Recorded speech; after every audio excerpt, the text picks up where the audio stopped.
जी को बर बिहारी ढिठाई माफ कीजिए हमारी। राघव जी को बर बिहारी ढिठाई माफ कीजिए हमारी। राघव जी को बर बिहारी ढिठाई माफ कीजिए हमारी। राघव जी को बर बिहारी ढिठाई माफ कीजिए हमारी।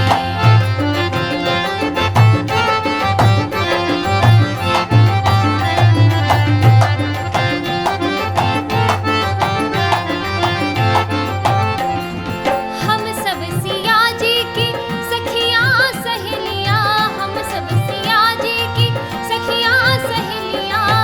कोई सरहज कोई सारी ढिठाई माफ कीजिए हमारी। राघव जी को बर बिहारी ढिठाई माफ कीजिए हमारी। राघव जी को बर बिहारी ढिठाई माफ कीजिए हमारी।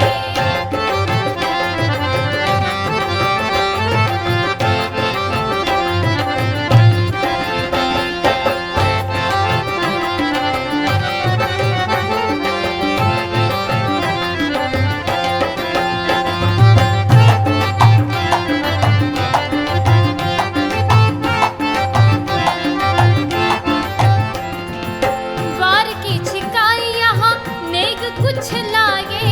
द्वार की छिकाई यहाँ नेग कुछ लागे। जल्दी से दीजिए निकारी ढिठाई माफ कीजिए हमारी।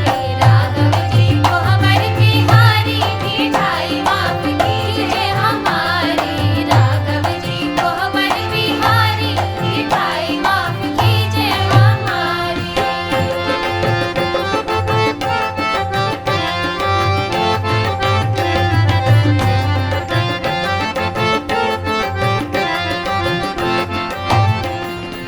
नेग नहीं लाए हम तो मुनि संग आए। नेग नहीं लाए हम तो मुनि संग आए। बन के कमंडल उधारी ढिठाई माफ कीजिए हमारी। राघव जी को बर बिहारी ढिठाई माफ कीजिए हमारी। राघव जी को बर बिहारी ढिठाई माफ कीजिए हमारी।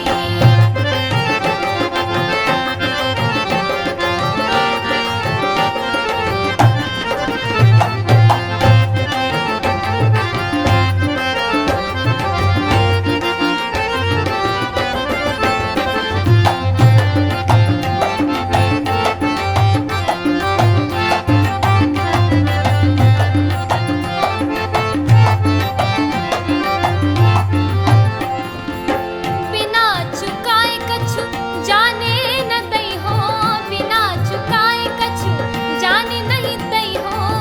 देगी हजारन कारी ढिठाई माफ कीजिए हमारी। राघव जी को बर बिहारी ढिठाई माफ कीजिए हमारी।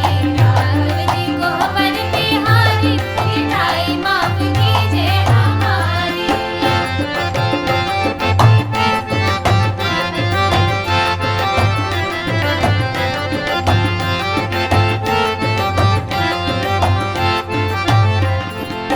कर दे प्रबंध कछु गिरवी आप रख दे।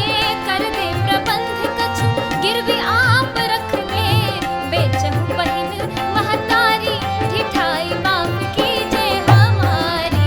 राघव जी को बर बिहारी ढिठाई माफ कीजिए हमारी। राघव जी को बर बिहारी ढिठाई माफ कीजिए हमारी।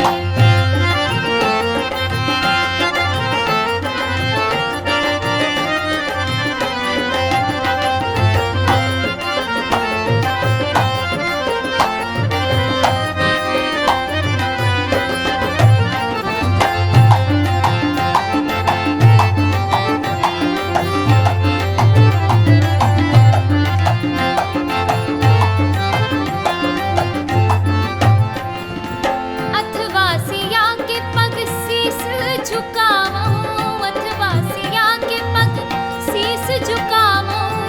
बन के प्रेम पुजारी ढिठाई माफ कीजिए हमारी। राघव जी को बर बिहारी ढिठाई माफ